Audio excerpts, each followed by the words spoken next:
I'm your host, AJ, along with our queen, Lady Chee. And I just want to let everybody know that we're going to have a very interesting show today as well.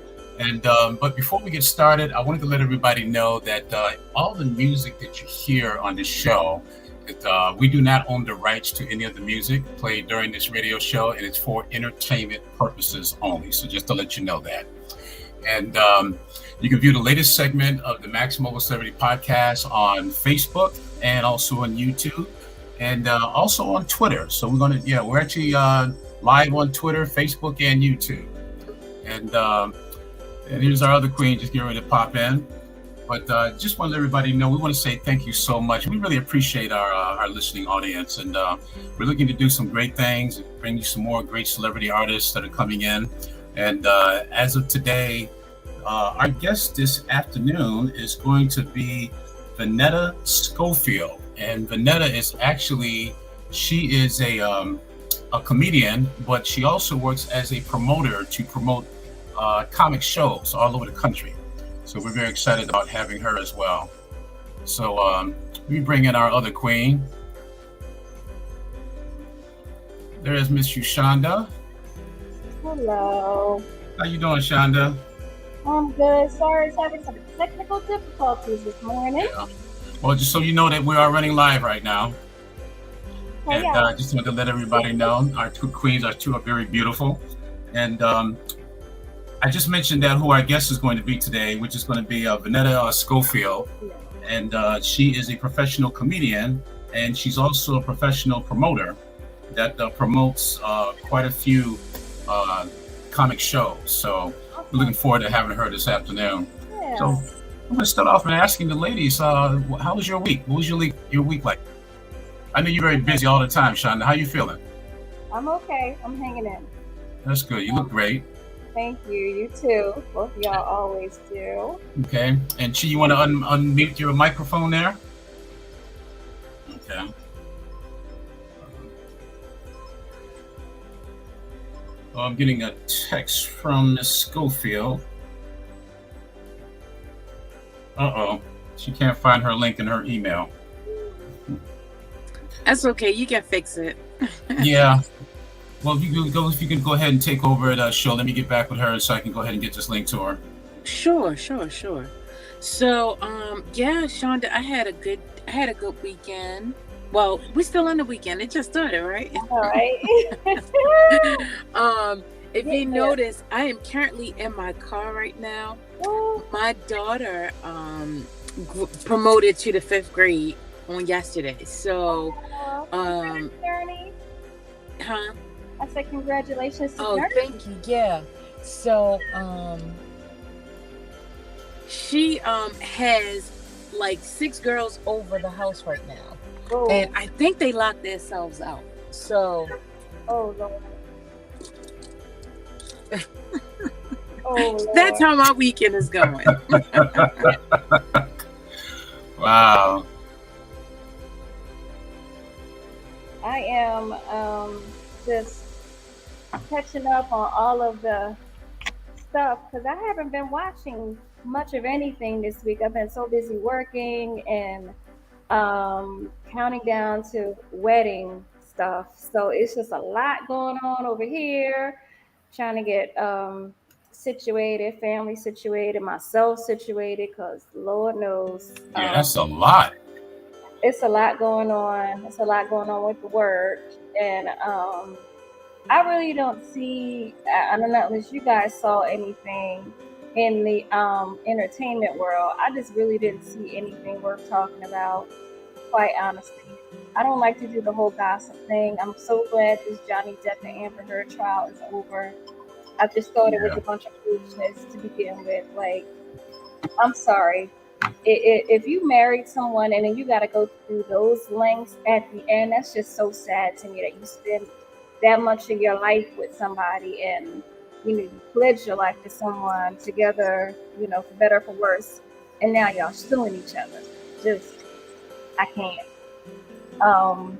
So if y'all caught any of that foolishness, did you catch any of that foolishness? Yes, I did. No. Not me. I see the different memes coming through, and I think I reposted one where like the lawyer had his middle finger up or something another.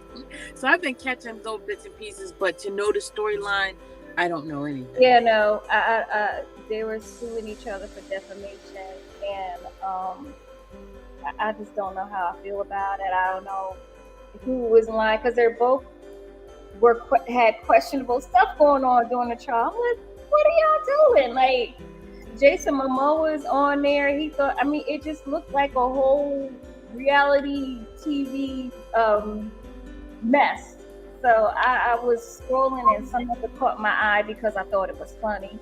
And then I just kept it moving. But they basically awarded her to pay him like $10 million and him to pay her like $2 million. So I'm like, neither one of y'all win. Both of y'all out here looking crazy and stupid. And well, no, it sounds like she's owing him $8 million based off what you said. Yeah, he won the other suit. Uh-huh. I mean, crazy. Well, at the end of the day, you know, slander goes both ways, I think. Right? I think people are doing a lot of harm by saying things that just aren't true. So I'm okay with her having to pay that money. If that's what they found and felt her to be guilty with doing it, I think it should be an example to other people, because people gotta stop lying on people. Yeah. You know, because I hear about that Megan Good, not Megan. Well, is it Megan Thee Stallion? Whoever got shot in the foot. Oh, Meg Thee Stallion. Yeah. Okay. Wow.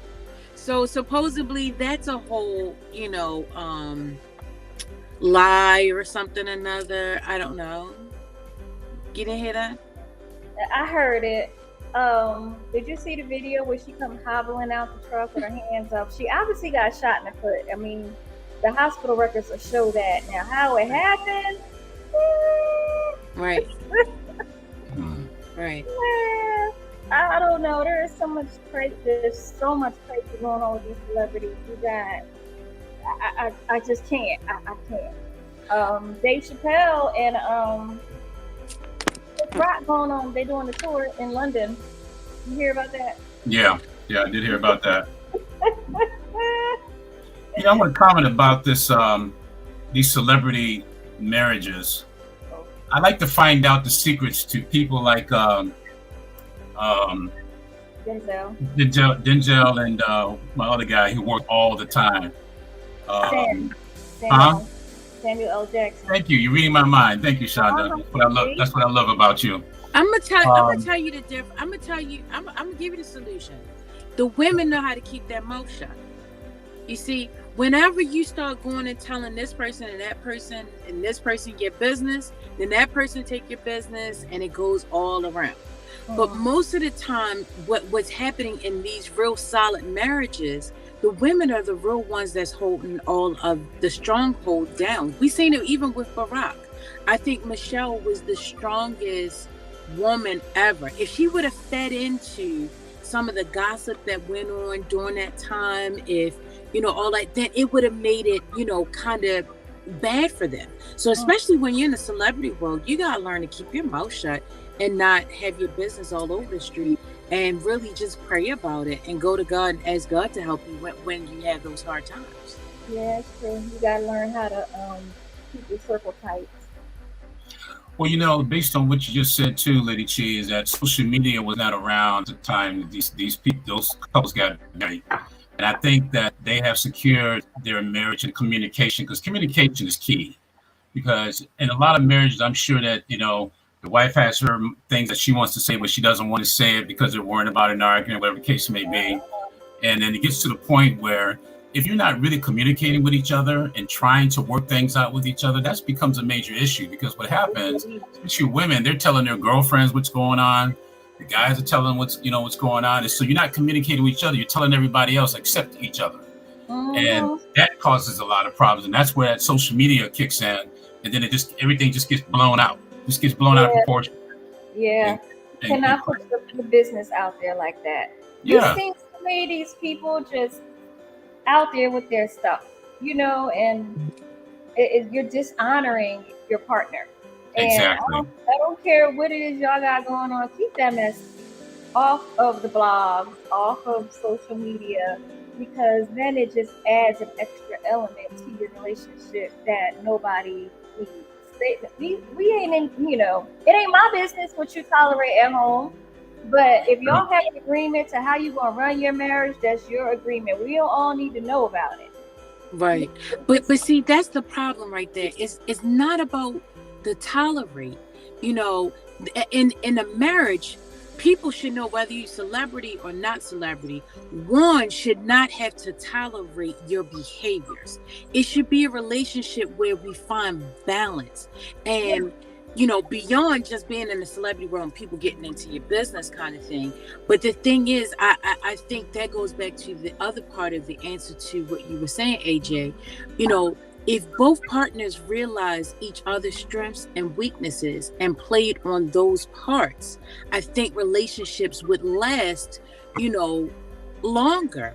And that just doesn't go to the celebrity queue, but that's just to everybody. If we understood, okay, you know what?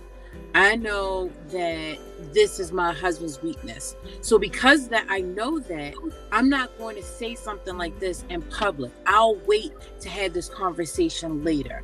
Instead, you just go blatting out the information and so on or whatever. So now he's feeling uncomfortable. He's getting in his mood. Here we go. And now a whole argument hasn't even happened yet, but it will. Because somebody's going to hold on to that feeling, that emotion, and then it's going to show up in other ways. So I think, not learning to tolerate, but really learning how to play each day, as a new game, and just finding each other's balances and weaknesses and strengths so that we can all just coexist. Totally agree. And I think a lot of it has to do with respect too. You have to be able to respect one another, because no matter how angry you get at your loved one, your mate, you still have to understand you guys have a bond, you have a relationship, and you have a commitment with each other. And putting your dirt out on the streets, that's where the problem is. And so that's where you start disrespecting your mate, and that's where we're having a lot of problems. I've noticed that in this country. And then the thing about it, social media, they prey on that. They love that kind of stuff, They're looking for your dirt, Our whole society is based on finding the negative in whoever they can and then going out here and promoting it, So. But I got a question. You brought up, you said social media is, what it is now. But paparazzi, they were on social media back in the day. I wonder if, in fact, how they feel. Did you feel more comfortable with the paparazzi, or do you feel more comfortable with social media? Which one is, has worked out better for you? What do you think, Shonda? I don't know. I think with so many people now you have amateur paparazzi. Right. Well, everybody is paparazzi. So I just think the scope of it is much greater than it was before. Like I said, I'm so glad all the social media wasn't around when I was running these streets in my 20s. Cause we baby.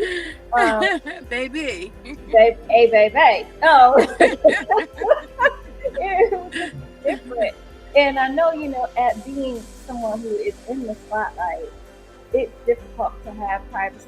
It always has been. And I just think that now with like I said, with so many people camera ready to film any and everything, right? It's more difficult. You can't even live a regular day, Right. Even a non-celebrity, you got on something crazy, somebody gonna be like, "Oh, look what you got on."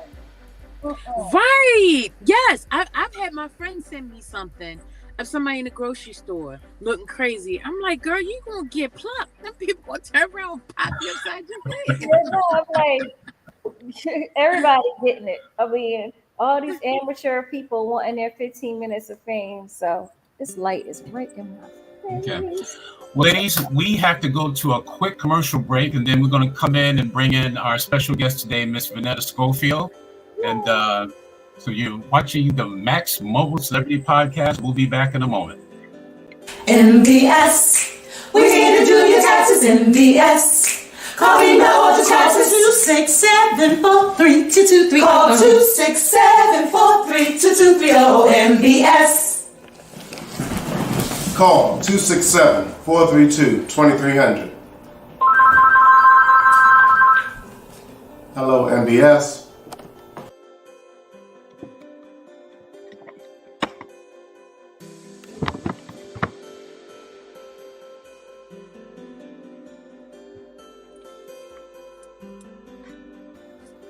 We're having a bad feed here. Anyway, I'm going to bring in our special guest. I apologize for that.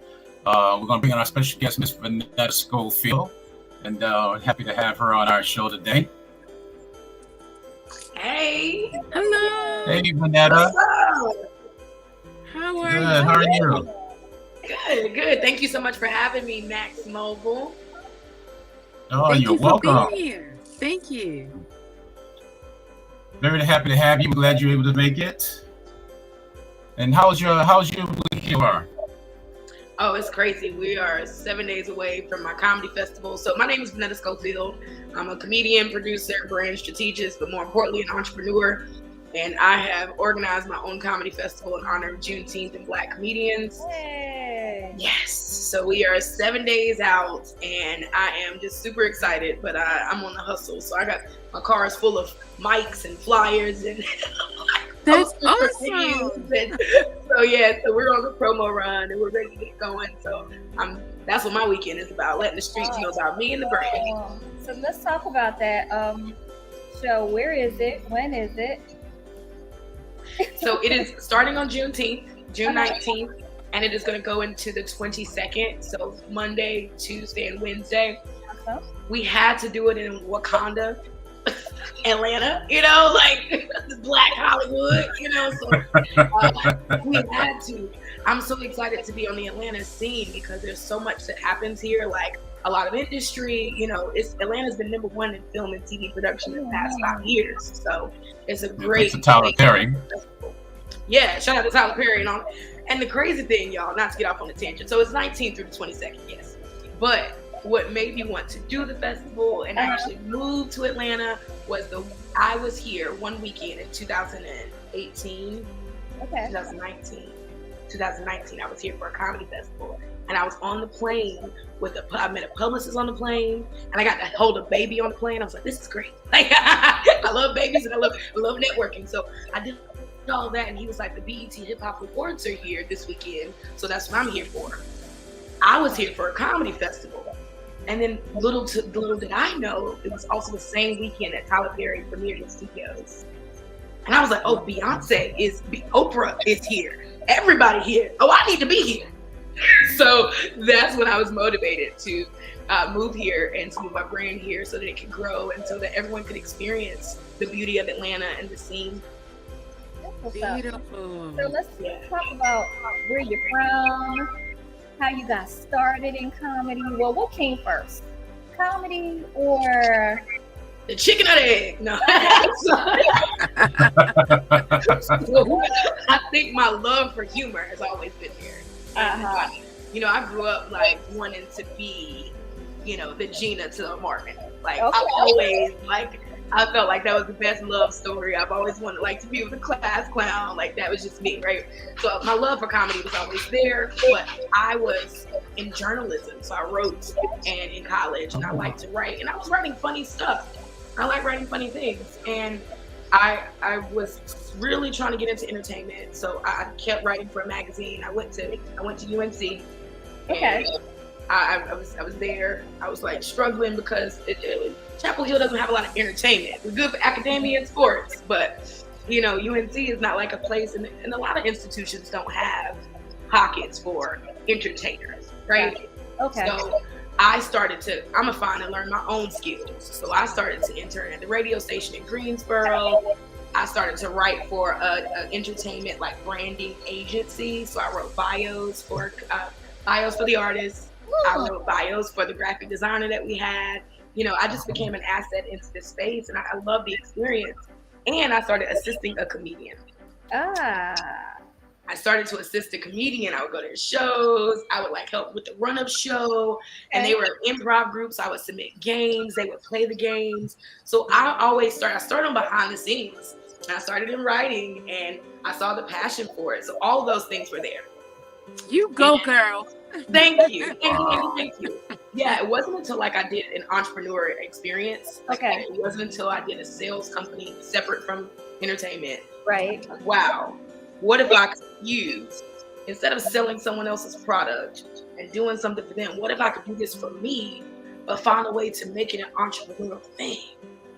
And so that's been my quest ever since. And that's been my motivation. And it's been a long call. You know, it's a journey, you know, so it's all these skills I have to collect, a network I have to build. So it's been about 10 years of me on this journey. And yeah. So I started Funny Honeys 5 years ago. Bear is excited about Funny Honeys. Sorry. He's excited. Yes. Girl. He's excited about the brand, y'all. I know that's right. Oh, we're talking about Funny Honeys. That's what's up. Right here behind me on this couch. You know, right now. So I started Funny Honeys 5 years ago. It'll be 5 in August. Yes. So let's talk about Funny Honeys. Thank you. Okay. Let's explain to those who don't know what is Funny Honeys. Okay. So Funny Honeys, this is when I was doing comedy. Uh-huh. I got tired of being the only one Black woman on the lineup. Well, where we at? Where we at, you know? So I was like, I'm just going to create my own show, right? And at first, y'all, this was just to celebrate my birthday. So Funny Honeys and my birthday are the same because I just did a show and I was like, I want to do it with all women, you know, like make it fly and they're going to be sexy, but what am I going to call it? So I called it Funny Honeys. I started as a show. And again, that entrepreneurial thing just came in because I kept doing it. I kept building it as a brand. I kept doing shows. So then I just LLC'd it a year after performing. So it's actually 2 years in, I LLC'd it. So we're 3 as a business, but we're 5 as a brand. Okay. So you do shows, quote unquote, that are Funny Honeys, like all women bring their shows, and that's what's. Yeah, but you know, all brands evolve. You know, I know Mac Mobile started out a certain way, and you know, there's been evolution. You know, so it was just centered on Black women. I was in New York, and there was a need for that representation. And then, you know, as I started to collect more skills and I started to have my passion develop, I wanted to just kind of include the underserved as a whole, right? And then we get the pandemic, then we get George Floyd. You know, and then we get Vanetta had fibroids and couldn't protest. So Vanetta put her thinking cap on. It's like what I could do, what can I do to be impactful?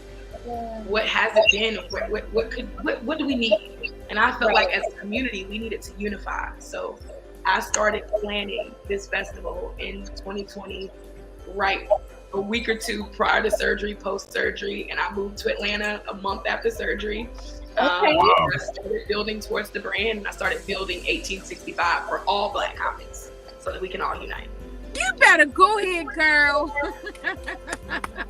That's awesome. Girlfriend, go. I love it. Yes. I love it. I'm sorry. Go ahead. I love it. I love the synergy of it all, like how you got in there. You're like, I can do this, but what about this? And what about this? And it's all about building blocks, because sometimes you're in a position where you're like, okay, well, this might not be all of it, but this is some of it, and I can learn while I'm here, and I can grow and I can thrive. And if I ain't thriving here, let me pick up my stuff and thrive over here. You know, you gotta find your tribe. You gotta find that tribe and find where you can thrive. And some of us don't want to do that work. Some of us say this is just hard. Oh, I don't think this ain't for me, or this is whatever. But you just gotta, keep going. You only fail when you quit. So you just gotta keep going, That part. How are you finding it working with other women? Because there is a stereotype out there, especially with all of this Real Housewives, no shade, all this stuff, like we can't get along. So how are you finding your experience in that space? I will say, I pray for unity overall. I think society as a people, I was just talking about this on the podcast recently with Angelo Sykes. He's the owner of Uptown Comedy Corner. He has classic conversations. And we were talking about, the subject was This is America. And as a people, we're pinned against each other so much because we think they're going to be we don't think there are so many limited resources. Right. And it's one of my favorite little lyrics by Kate Janadas we put on for our N-words, and they still hate us. You know, I do, and I have experienced the lack of unity and the lack of that. We have a people as a lack mindset. Now, I will always have a mindset of abundance, and that's why I position myself to create opportunities. That's right. Now, I still book women that don't like me and that don't want to be around me because they see the resources that I've created for myself and they think that they won't have it for them. Now, you have to mentally be able to transcend and rise above those things. Thank you. Because, you know, I'm gonna love the hell out of you, as my grandma would say. You know, so I'm gonna love you and I'm gonna book you, you know, but it is harder for women. And I am one of those people that wants to lead by example, to say, hey, there's enough for us. We don't have to be like this. You know what I mean? And the dudes are for everybody. Come on, let's pass them around, sis. What's up? Come on. Right. That part, because they out in these streets. You know, it's all these lack things. I'm like, come on, sis, we just got to unite. We got so much power in us as women, you know, and if we focus on our divine feminine energy and our divine power, if we focus on that and exude that more than the competition and more than all of those other things and wanting to be on top, we'll be good. Thank you. And that's the part. And thank you for sharing that, because as a leader, and I'm a manager of people, and it's the same instance, you know, I don't have to like and love everybody that works for me or who I work with, but I do need to recognize that this person has value.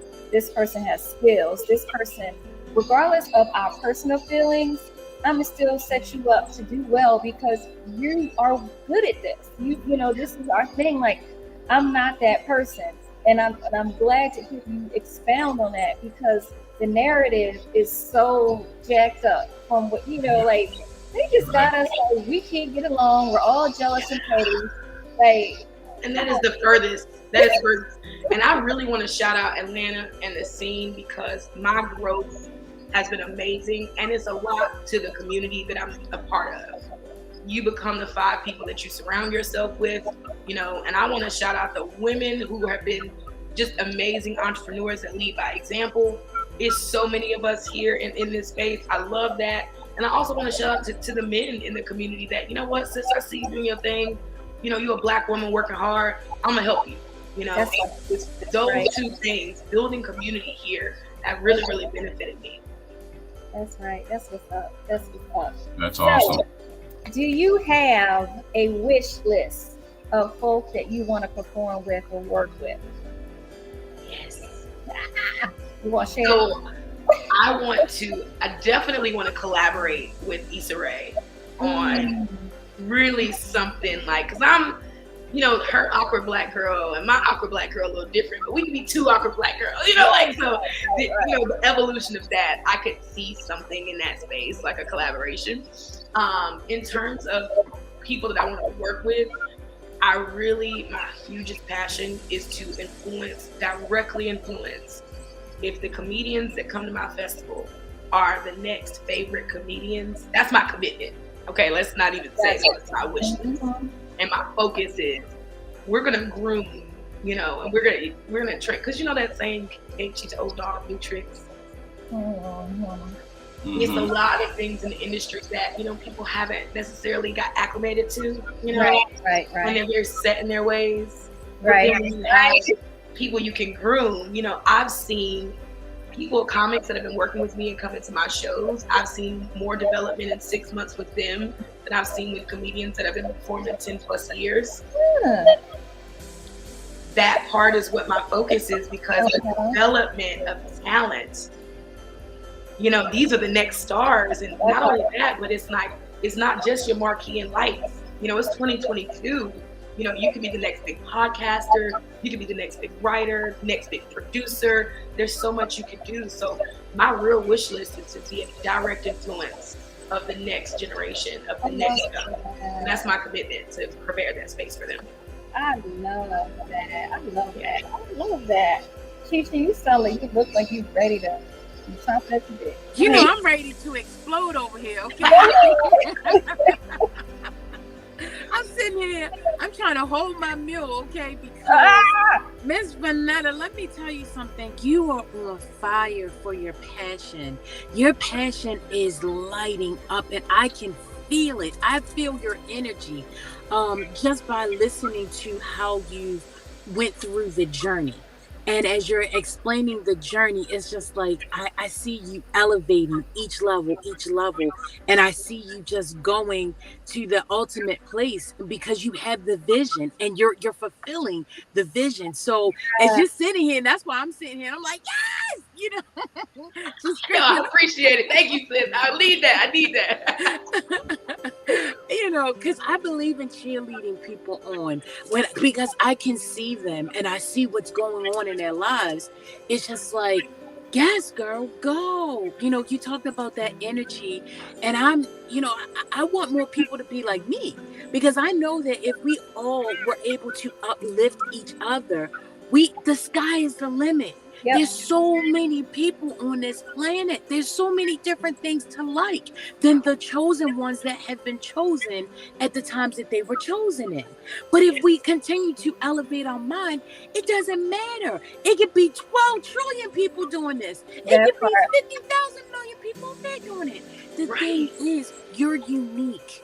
And you're whoever God created you to be. And if we just focused on that, sis, everybody can elevate. So what you're doing, I 1000% support. And how you're bringing, you said, I choose, you took it to the unselfishness. You know, as Ushanda was asking these questions, I'm like, yes, girl, you got some good questions. Yes. But you were bringing back the fire with answering it from an authentic place. And I'm a type person, I look for people in their passion and understand their passion because I'm such a passionate person.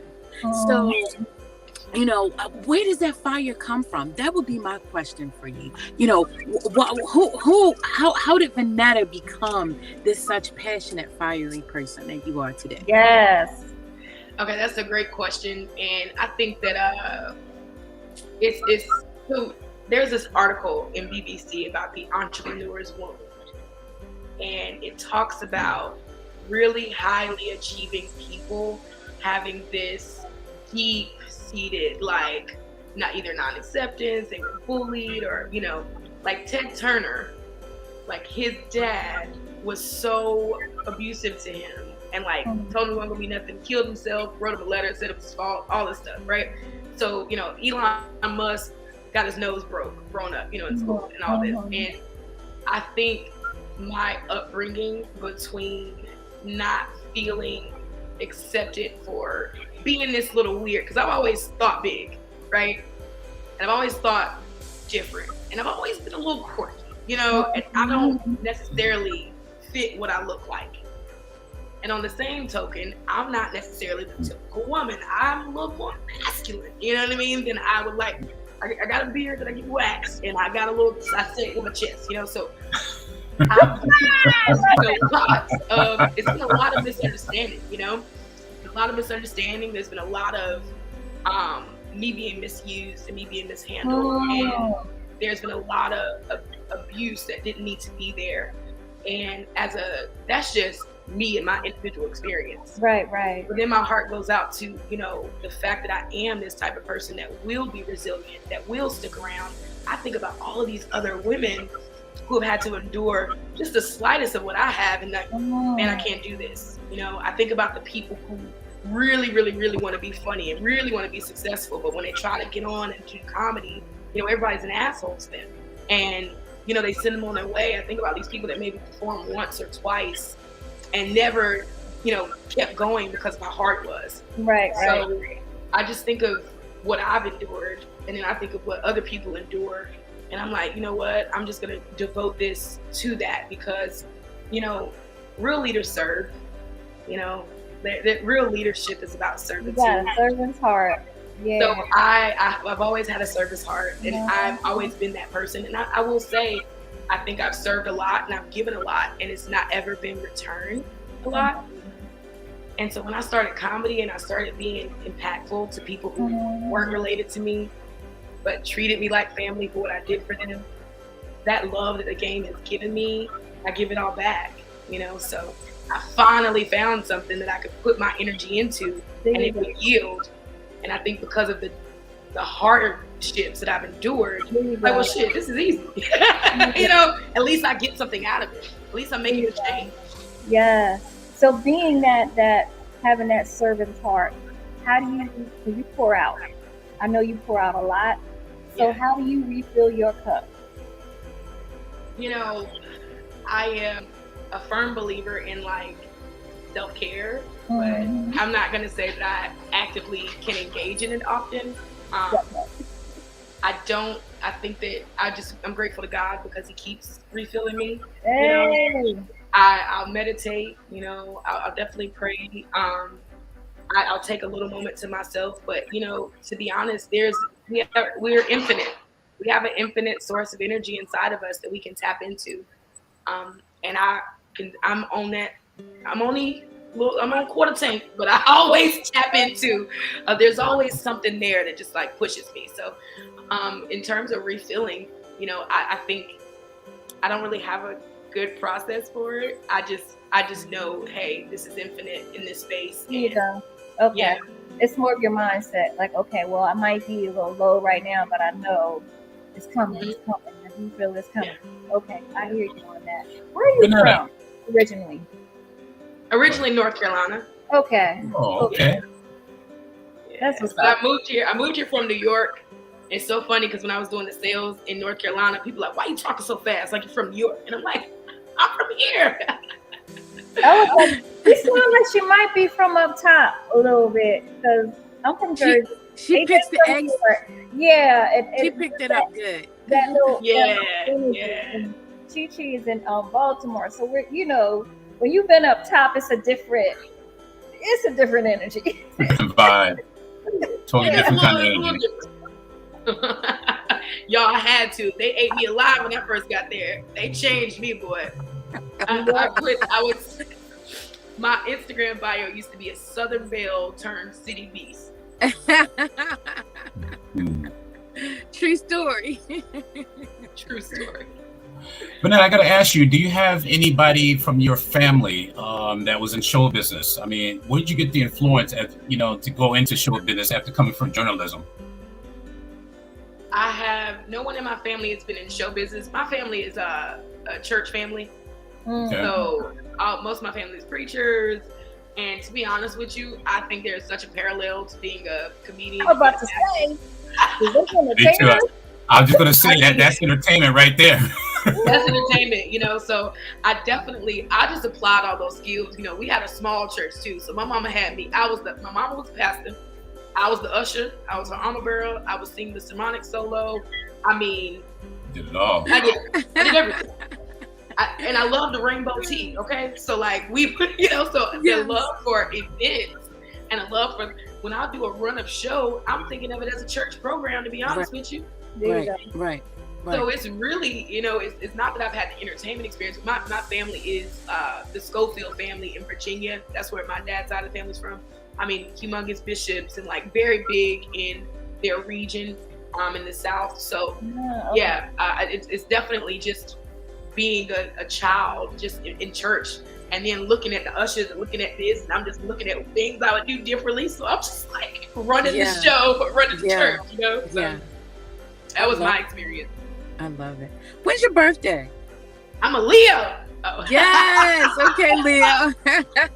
August 19th. So look, I got my brain. I was like, I don't have anything on that says Funny Honeys, but I have a tattoo, a Funny Honeys tattoo, and then I have a Leo tattoo. And these are the brands I rep. Okay. That's why we good, sis.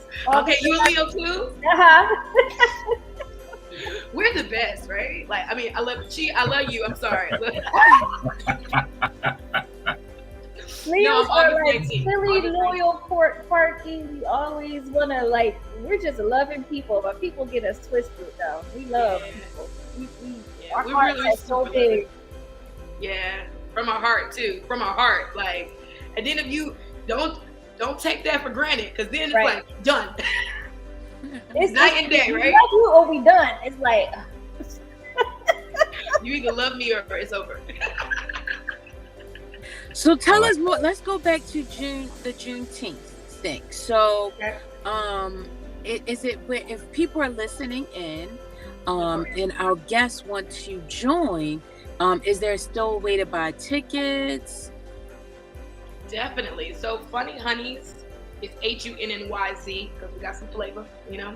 So it's funnyhoneys.com/1865. And that's where all of the information is there. And the name of the festival is 1865. That's the year that we were free. oh, Right?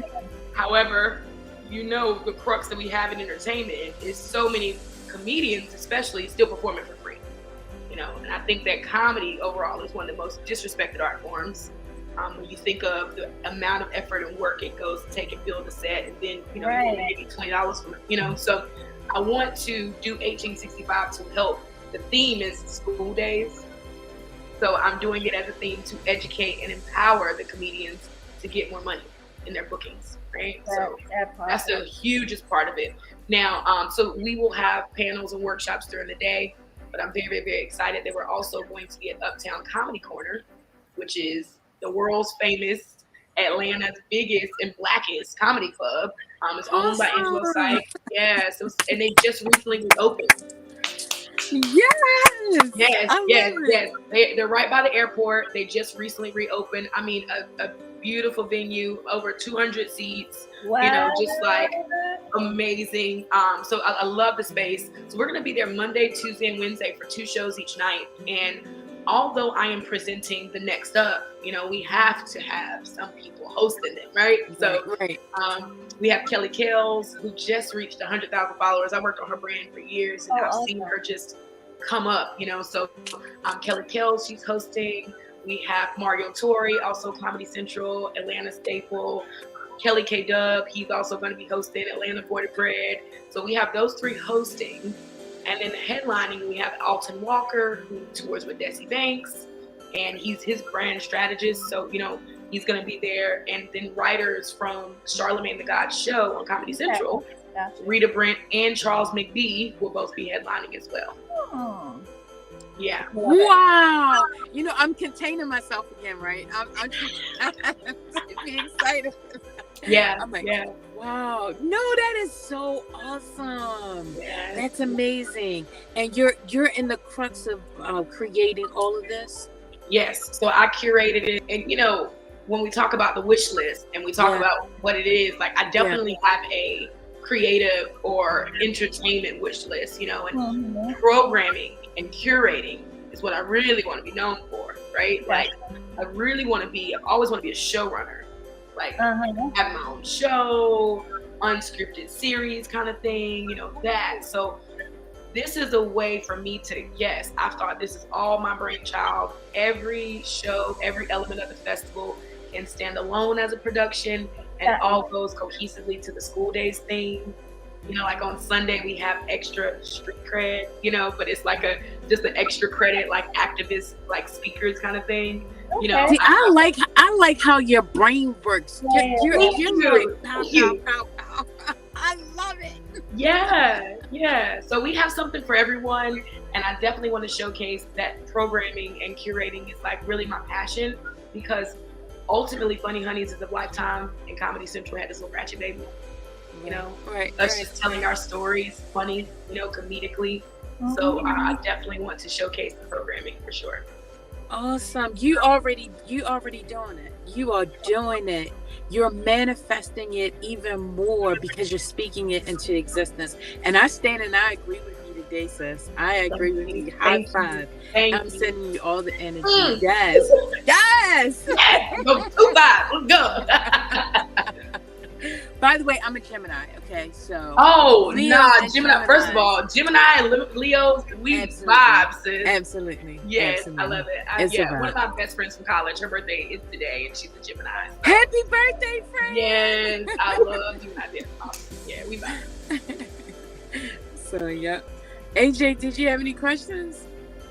I'm actually looking at this video of Vanetta Schofield, and I think I would like to play part of it. Okay. Vanetta, this is a video on YouTube. It's about 12 minutes long. Can you tell us a little bit about that? Which one? I hope it ain't. I think I'm on risque stuff on the fan. She said, "Oh, which one?" Let me pull it up for you. No, what is it? 12 minutes. Hold on. I'm gonna pull it up for you. Hold on. Hold on. December 2nd, 2020. Hold on. I'm having. No worries.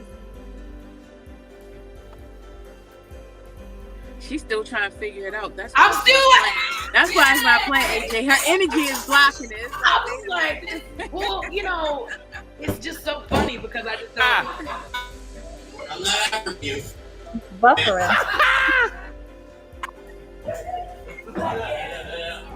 I get that show. It's Atlanta,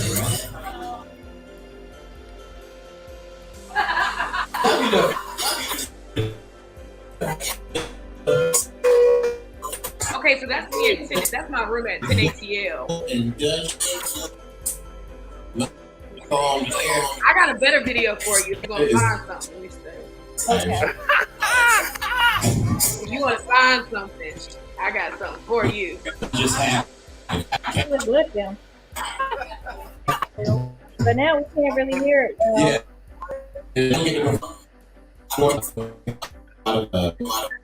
We're using too much bandwidth. Fucking killing it, man. Opportunity. Yang. You DB. Number 4.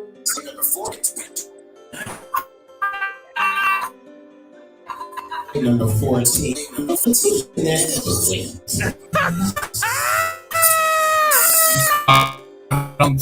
Hold on. Find it.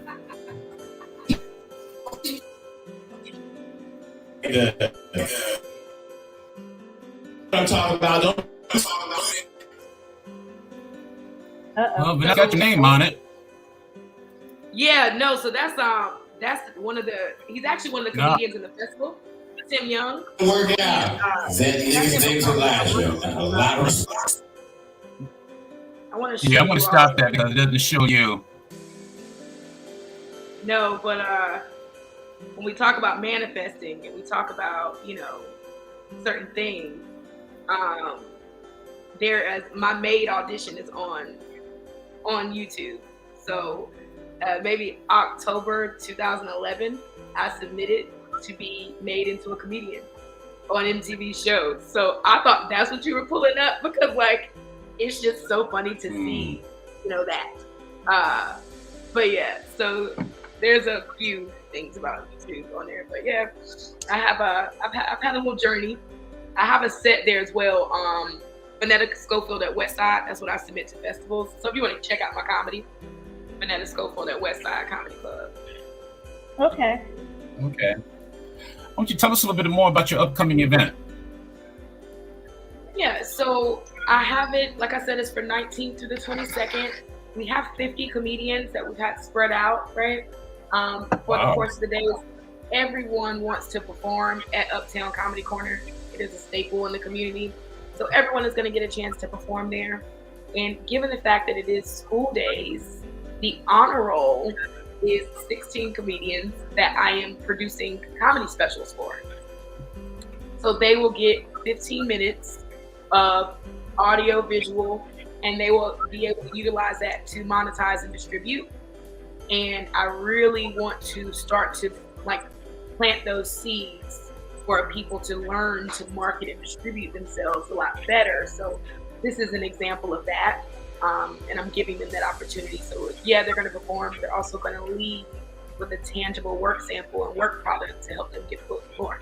So, yeah. But I do have to ask, do you find comedy, especially for our Black community, do you find that not only to be a spiritual part of us, but do you find that to be, especially, I like what you said about the 1800s, about our freedom. In so many ways, we still ain't totally free in so many ways as far as political. We live in such a political arena these days.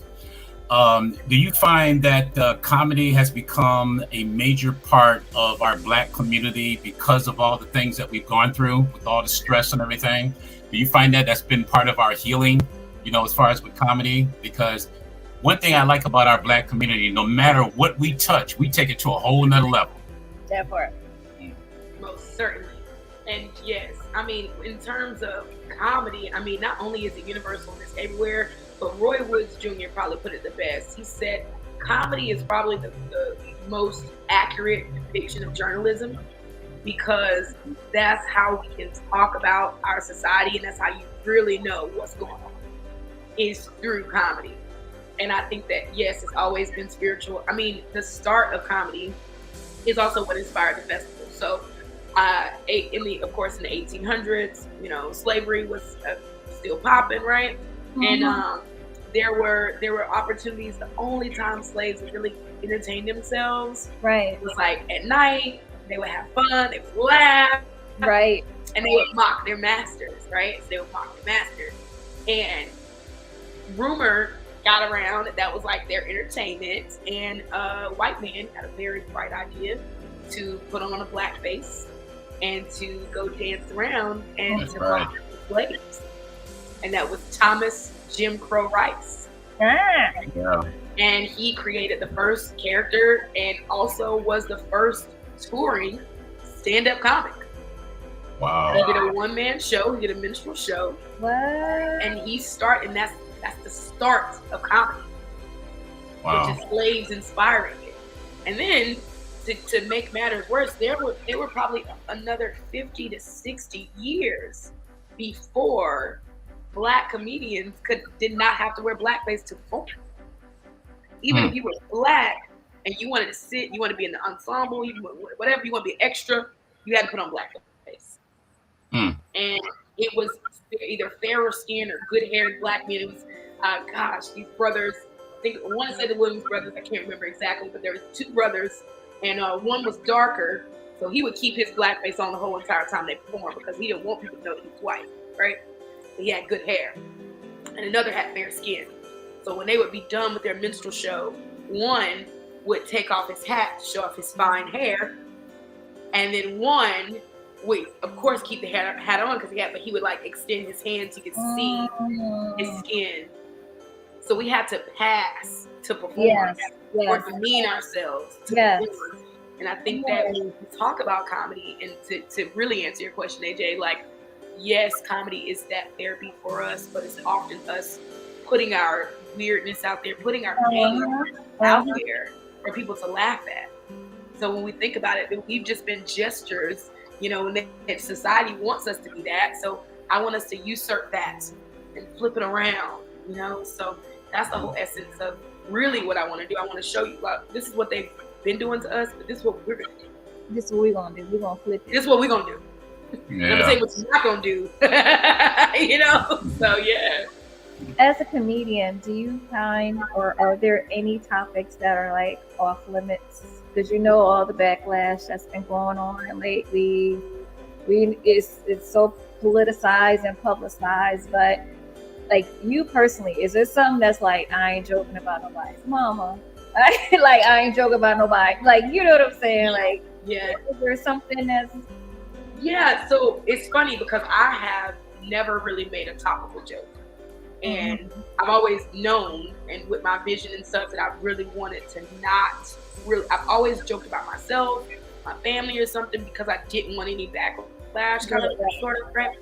And I ventured out recently, like very recently, with the Lori Harvey and the the breakup, right? Wow. And so I wrote a joke on Facebook, and it was just like, the response was crazy. I said, y'all leave Lori Harvey alone. She is just surveying 100 men like a true Harvey. Like a true Harvey. Still would have daddy taught her. And like, the response I got was, of course, people thought it was funny, but like, people were like, this is one of the best takes I've seen on this subject. Yes. So I was like, okay, I'm not going to stray away from it. I should talk about more things that are going on because I have a different perspective, right? Yes. But then I recently shared a perspective that was not received well, and I'm like, you know what, you can't please these, So I see how that can be, interpreted, and honestly, I wanted to put myself, and the positioning of everything matters, right? So like, once I get Funny Honeys to a point where I'm producing my own work, who gonna check me? Right. What can I say? So I just feel like producing is important to keep preparing that space for others. But then when I get to me and when I want to talk and tell my story, I won't be limited. I won't be restricted. How you gonna take me off my own network? Exactly. That part. And that's why, Chappelle is now, because he has built himself up and he has that much power. Right? He's like, who won't check me, boo? Like, I can talk about what I want to talk about. Right. But when you look at it like that, everybody can't do what Chappelle does, And I honestly, I want my productions and what I do for other comics to be a little bit on the lines of Kevin Hart and his trajectory for sure. And I think that when we're being really honest, like, there are a lot of things that I'm just on the surface with me as an artist because of my upbringing, because of my views, and because I know, to be a woman doing what I'm doing and to have the attitude that I do, people are not gonna like that. Yep. So I feel like I've been, as an artist, I'm more in the Chappelle space, which I hold that back so that I can do the Kevin Hart stuff and do that for other people because, I'm gonna be me. So I just put the production in front of it because I know once I start sharing and talk, like, I want to do more of a one-woman show and really get into, the upbringing. Yeah, because your personality is formed before you're 6 years old. So like, when you really think about those early years of your life and how much they matter, and then you think about the trauma that I've seen and what I've had to endure and what replays over and over for me, you think of those things, if you see the world through my eyes and my lens, you will understand me a lot more.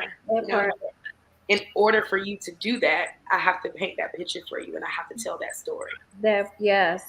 So wholeheartedly. You wouldn't know how I don't trust men and how I don't, see men in that way until and see that my mama had on Easter Sunday, she had a knife in between his balls and was about to cut him off because she found out he was cheating on her. And I'm screaming at 3 years old. And I'm at 3 years old. Wow. That's my Easter Sunday experience. Easter. Wow. And I'm the one that told on my daddy's side chick bought me some Easter shoes. We get them shoes from, baby. Exactly. Bought them for me. Yeah. So, she was comparing that. So, to have the person that, like, I felt like I was the home wrecker because I spilled the beans on my daddy. You know what I mean? And like, what if I was a boy? Would I kept his secret? Would he like that better? And it's so much to that, just in general. And that's, my earlier experiences. So it's people that go through that too, so I know my story is going to help others. But now this is the time to tell my story. Yeah. And like you said, when you don't look like what people expect, like, I get that. Like, yeah. Oh, I'm just as silly and goofy as they go. Come on, right? Yeah. You know that. Like, my parents are like, child, you've been silly since you were little. I'm like, I can't help it. Like, legit. AJ knows the stuff that comes out of my mouth sometimes. I call her the Jersey girl because she keeps it real. Ushanda keeps it very real. I was like a true Leo. Yeah, true Leo. This one, I don't think I told you, AJ, but when I was really young, my great grandmother, my mother's father's mother, she was a mean little, tiny little, very dark skinned woman, and she legit lived in this house that had all these antiques. She had the Victrolas, and she had the old washing machines with the literally the iron that you had to sit on the fire. Like, she had all of it, and she always wore those high neck dresses with the apron, like, legit. I was like going to school like, my great grandmother is Harriet Tubman. To this day, I had that in my mind. I told that to my parents. They were like, "What the hell you thought all them years growing up? You thought Nanny was Harriet Tubman?" Oh my God. Oh, that's I was funny. like, she got to be Harriet Tubman. Look at her. But all those, I mean, legit, she had the same. They were like, you silly, something's wrong with you. I'm like, but that's just how my brain goes. I mean, seriously, y'all. So that's so funny because like my stepdad was in a car accident. I was like 5, right? And he got hit by a horse. Like he ran into a horse, and like it was like he was on the way to work. My mom gets the call, like, and so we're on the way to the site to see. We see the car. I mean, the car is like totaled, like it's smushed. Oh no! Wow. And my stepdad wasn't even there. He was already at the hospital. So my mom is crying, like we dead silent, right? My granddad is driving. My mom's in the car, and I'm in the back seat, and I'm just sitting there, and I'm like, I said, "Mommy," she said, "Yes, baby," because it's a sad. Mommy, what color was the horse? What is going on here? It's that kind of stuff. Like, I really needed to know for context of the story. What color was the horse that ran into my daddy? Because in your mind, you should put it all together. You need to visualize it. I had to visualize it. I should have known then I wanted to be in TV because I'm like, I gotta create the scene. Like, I gotta see Exactly. this happen. What was he doing? Was he galloping? Did he kick the door in? Like, I need to know all the things. I need to know the details. Yeah. All of the details, y'all. What color was the horse? You know what, though? That actually shows about. So one thing I love about children, and I spoke about this the other week. I love seeing children playing together, especially at these little schools, because this is the only time when we can see a mixture of cultures, and everybody is just got the same. They just want to play. They just want to have fun. They want to play. They know they're different. They know they look different and may speak a little differently. But at the end of the day, they just want to have fun. Yeah. They don't care about your nationality and care about your culture and stuff. They just want to have some fun, And I think one of the things about comedy, I think it's something that we were born to do. And we have to have it. I couldn't imagine being in this world without comedy. I just couldn't even imagine it. I can't. And it is such a, like Vanetta said, it is such therapy. And even as children, when you were talking about the color of the horse and stuff, it just goes to show how we think and how we process. And you grew up with this because you had your own ideas about things you wanted to see, because you had a vision. You wanted to see how exactly did this work? How did this happen? Because as children, we're very imaginative. And as adults, we get so constricted with so many other things that are coming at us all the time that a lot of times we forget to be who we really are. Yes. And that's what I love about children, because they're pure. Their thoughts are pure, exactly what they are, their personalities, their attitude. And then we start learning all of these other things. And so I really highlight what you're doing, Vanetta, because I know it's still very political for Black women. I know, number two, that there's still challenges between men and women in comedy, because it started out because it took a long time for women to even get involved in comedy. That's right. I can't think of her name. As a child, I grew up watching, she's a dark-skinned Black woman, used to wear a head wrap all the time. Mom's Mabley? Yeah, Mom's Mabley. Mom's Mabley. And I grew up watching her, and she was hilarious. Yeah. She was so real, and I watched her as a child. I was only like 5 or 6 years old, but I could identify with her. Yeah. And then I used to compare her to Aunt Jemima on the box. Yes. It's what I compare it to. Yep. So, Vanetta, I want to ask you, with all the modern technology and everything where it's going, what do you think the future is for comedy? Oh, I got a plan for that. Okay. So, you do.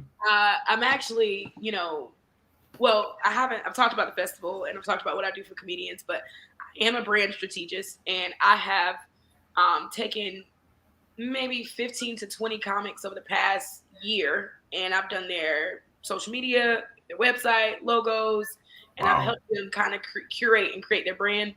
That is something that people need as a service in general, but there's also a lot that needs to be educated on. And so what I am on the cusp of now is curating a lot of different instructional videos, and a lot of different content that teaches and educates.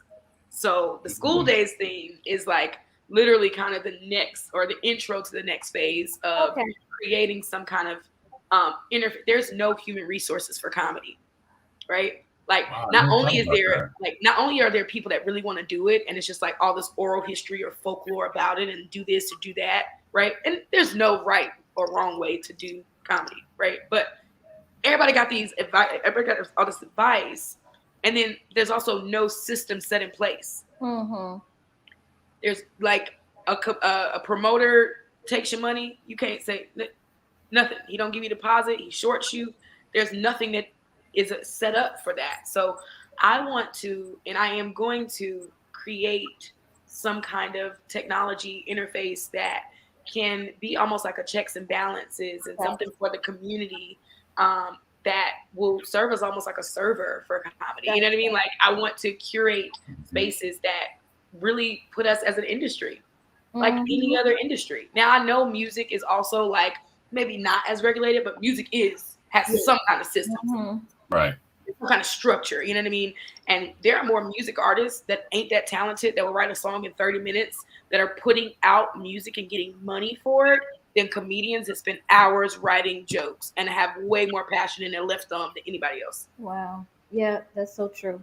That is so it's the education, you know, and I've like had to take a stop and say, hey, you want to provide these services to these people, but you got to educate them first on why it's a necessary need for them to do these things. So there are a few different avenues and a few different ways that I want to take it, but we have to create something in a tech space that will enable comedians to have resources, and I don't have to keep like talking about it. You know what I mean? Because like in the terms of pouring into people, comics can call me right now and ask me any question. I have comics that'll call me and ask me advice about their set, you know, advice about should I go do this or should I go do that? And I have no problems grooming and working with them, but I want to set up a system so that they can get it, you know, like into order. So that's one of my huger, I guess, missions and tasks. Like a repository, so to speak. Like, hey, here's your stuff, and here it is for you to. Going back a little bit to talk about these promoters, and what is your take on this Monique and DL Hewley thing? Listen. Boy, look, I gotta make sure my head on right. So, you know, that's what I'm saying about this checks and balances thing, because, you know, I will be for the promoter caused a lot of this rift with that, and from further kind of investigation, if you will, DL and Monique had a separate history, and there was something that happened with them a few years ago that wasn't resolved. Right. So when you put unresolved issues and a promoter being messy and trying to please everybody, you're gonna get what you got, especially with Monique. And I have always commended someone that would speak up in that way, right? But as women, we get that rep for speaking up. Even on my scene, and you know, I'm not Monique, but I got for being difficult, for advocating. I made a post about this because a promoter didn't know who I was. He wasn't a promoter, a white boy producing an open mic. He didn't know who I was at the venue when I went in, because I changed my hair, right? I changed my hair. You know, they don't recognize us, but I was already a host at this venue. So of course I get some kind of, you're not gonna tell me I can't perform, right? So I go, and I'm like, hey, I'm trying to sign up. I'm going to perform. And he was so rude, y'all. I'm full. I ain't got rude. And, you know, then somebody went to him and was like, do you know who that is? And he's like, oh, Vanetta, I'm so sorry. I'm so sorry. You want to go up next? I was like, no, I'm good. I made a post about it. I was like, yo, the way y'all treat comedians that you know and that you don't know, that's got to stop. Yeah. Everybody is a human being and deserves some form of decency, even if they're not performing, you know. So when I said that, I was still new in comedy, And people's like, yo, you wildin'. The dude tried to apologize, like whatever. I'm like, no, it's the principle. It's the principality, Smokey. Right. That's true. So, you know, but advocating for principles. I mean, like there was a promoter that my first show that I did in my hometown, he like didn't pay me the money that I was supposed to get paid. And I did it with my family, like, and just ran off on with the money. When that happened, I boycotted him, and the venue that he was with didn't rock with me for a year. Mm. And it wasn't until he stole from that venue that they called me and was like, hey, we would love to have you come back and do a show. Oh, now y'all want to talk? Wow. Very similar to the Lee Daniels, now want to apologize because there's a need for her. And that's that male-dominated stuff, y'all. Like, that's really kind of how it is in the game. So I've seen that so many times, countless times over. And, you know, now I'm in the space where, again, it's just building the brand. I posted about it. I said, listen, y'all talk about all this or whatever, but you don't have anything. You don't have a parent company. You don't have an LLC for someone to write your contracts and do anything to. You know what I mean? Like, and DL was booked through his agency, but Monique was on her own. Her lawyer did her stuff. So she did have a lot of 10 toes to stand on because hers was legitimately more official, and she did her dealings with her business and her company. So, you know, it's an intricate weave of things, right? But that's why if ain't no systems, we just gonna be around here, grab the girl, wilding out, putting it all on social media, posting your contracts, and you know they ain't nobody's business. No. But coming from people's family and kids, I was like, pause, y'all. Like, why are we tearing each other down? Let's not do that. Let's, you know, at the end of the day, if you got a contract that says this and he got a contract that says this, y'all really mad at the promoter. That's where your beef is. It's like, you know, my man cheated on me with you, but I'm mad at you. Nah, I need to work his time. Right. Yeah, and that's the thing. Like, and this kind of goes back to earlier. What people, like, when you ask about like how I refill my cup, yo, somebody's always pissing me off. Somebody's always doing me wrong. Like, a lot of my motivation comes from the anger of all this stuff. Yep. Like, it just keeps me going. You know, like when that happened, I was like, I'm so excited that my production company is building because I'm going to produce my own stuff. We ain't never going to have those issues. And neither will the artists that work with me. That's right. Nobody's ever going to have that. Be clear and understand what the role is, what your position is, what your pay is. You can't play with people's money and livelihood like that. That's their brand. That's them. So if they have an incorrect, you know, conception of what's going on, who did it? You did it. You caused this ruckus. I was like, oh, yeah. It kind of made me sad watching how that unfolded. I was like, come on, y'all. Like, it was so sad. It was really sad. And you know what's crazy? Y'all, I didn't even know about it until 2 days later. Like, you know, and there's a group, Black comedians on Facebook, it's got like 1,300 people in it, right? They was going all talking about it. I was like, what's happening?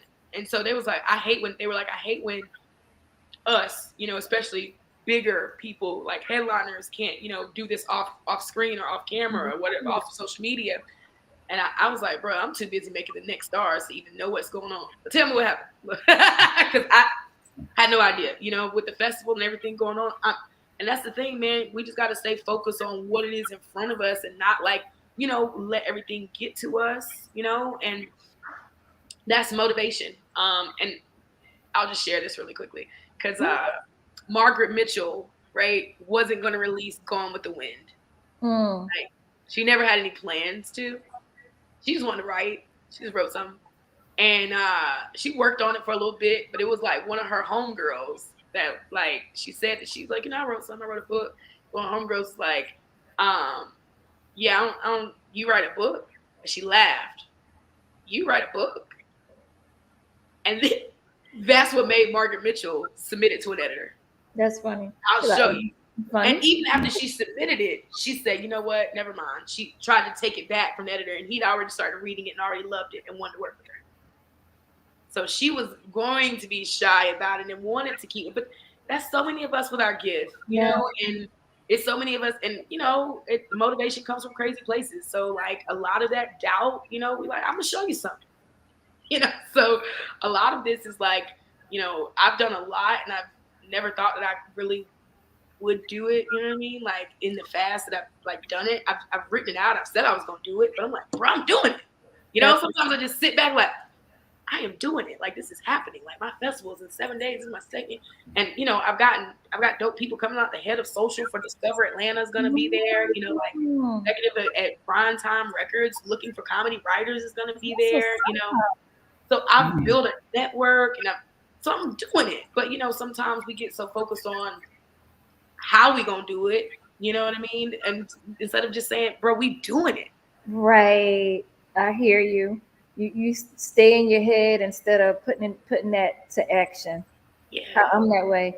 AJ yells at me sometimes. I'm like, Man, you are a tough young lady. You are very, very tough.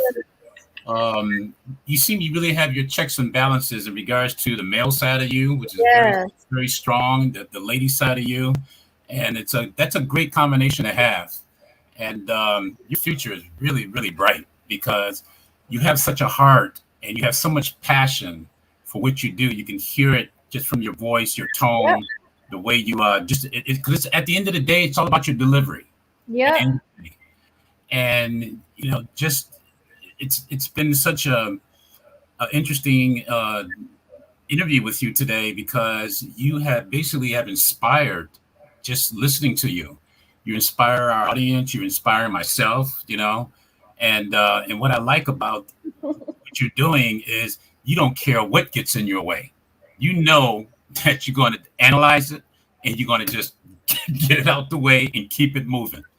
And so, but let me ask you, in regards to this comedy world, do you see that women now are rising much faster now within the last decade compared to, a couple of decades ago, because it used to be just very male oriented? Do you think that the women are rising now? Oh yeah, definitely. And I think that's when you really think about it, in the past 5 years, with the breakout stars that we've had, Tiffany Haddish broke out, and I think it's a different kind of breakout for a female in those ways, especially with the movie roles and stuff too. So yeah, and it's funny because I saw the guys know. Like, the guys know. So I've seen some guy comedians like, yeah, you're probably gonna blow up quicker than me. Like it's just but I started Funny Honeys around the time of the Me Too movement. So it was a definite like need for it. Mm-hmm. And I saw the response just because of that, because of the Me Too movement. Similar to like the Black Lives Matter movement, everybody want to get a little flag on the house, So I will say there is an element of that is like, what, we've been doing women really bad. We gotta get another woman, So I think that there is a moment of that for sure, and it is a timing, and I think it's well overdue. However, no matter how it is, there was a comedy festival here in Atlanta that didn't select any Black women. None. Wow. That same year actually that I came here, they selected I think it was 2020 actually, yeah. And because the festival didn't happen because of the pandemic. However, they came under fire. Somebody wrote an article about it, and then they started to like reach out to Black women to try to get them to be a part. So that part happened. But yeah, so it happens. And we have been forgotten. And I think it's like, I don't think it's a genuineness. I'll say that. I think it's like, oh, dang, we really messed up. Let's do something about it. I really think that's more or less what it is. Are you getting a lot more support now from Black promoters and producers? Are you getting a lot more support as far as the Black males? Not Black male promoters, no. Okay. No, they sick of me. They so mad. Okay. They're gonna be sick of me. Well, because I'm not just a promoter. I actually do this. I actually have the passion as a comedian. So there's something that I can do in my show and what I do for my comedians that promoters just can't do. All they can do is pay you and book you. I can groom you. I'll host for you. I also have a network. You know what I mean? So you choose his show or my show, and the pay is the same, you're gonna come with me. There you Shit, go. he might pay you, and then I might not, but you see the value in my relationship and in my space more. So yeah, I definitely male promoters. Yeah, I wouldn't like me either, to be honest with you. I don't care. I don't care. Vanetta, you know, my Actually, last question, I always wanted to know, what is it like performing in front of an mostly all white audience compared to a black audience? Do you have to really change? I mean, changing your skit, how much of a change do you have to make compared to your audience? I, you know, I was one of the few in the AG classes, and I went to a white school, and so that code switching kind of sort of thing comes naturally, right? But also, like, I will just say, to be brief about that, like, I do structured jokes in comedy clubs.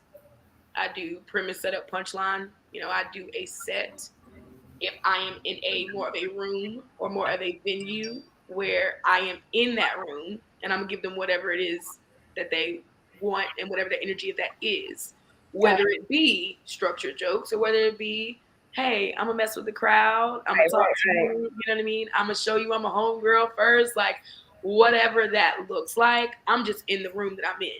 You know what I mean? Like, too many comics get hung up on that because there's a lot of comedians that have a lot of energy that would be loved and appreciated in a mainstream room to be a break from what they normally get, but they let that intimidate them, and vice versa, So I think it's just all about being in the room and having your toolbox ready for whatever is there. For whatever is there, and to feed off of the energy in the audience, and knowing your audience.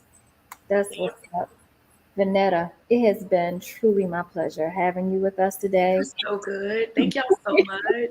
Thank you so very much. So much. I would like for you to shout out your socials so people can get in touch with you. And again, for the audience, also how they can get tickets for your festival coming up.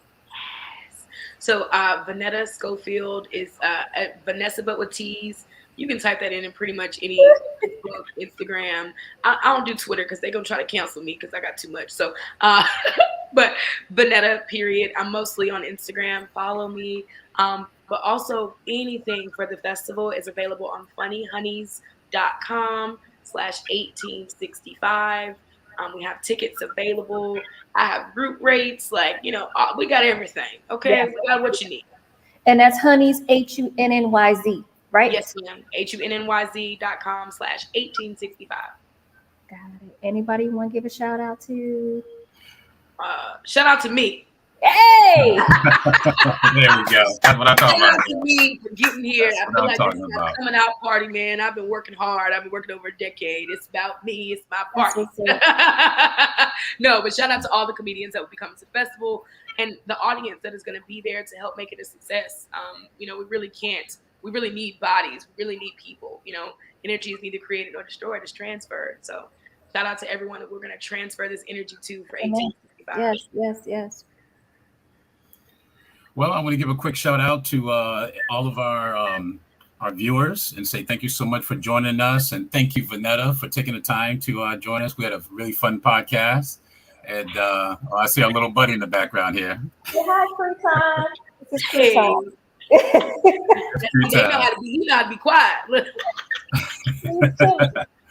But I just want to say thank you, everybody, and we're out of time right now, and you can actually view this show on Facebook, YouTube, and Twitter.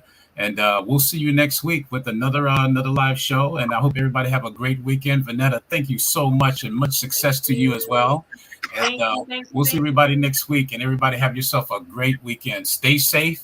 Stay smart, stay sanitized. We'll see you again on the Max Mobile Celebrity Podcast. Take care, everybody. Bye. Bye. Bye. Come on, man. We're going to walk.